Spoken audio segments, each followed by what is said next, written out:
શહેરના મોતીબાગ પાસે સર્જાયો અકસ્માત, જેમાં 2 લોકો બન્યા ઇજાગ્રસ્ત।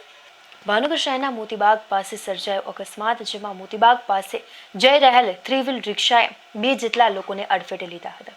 3 વ્હીલ રિક્ષાએ 2 જેટલા લોકોને અડફેટે લેતા સારવાર અર્થે હોસ્પિટલ ખાતે ખસેડવામાં આવ્યા હતા।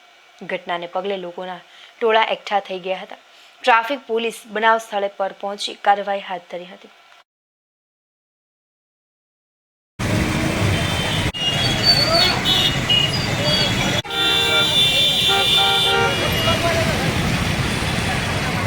ફૂલ સ્પીડમાં જ ગાડી હતી એની।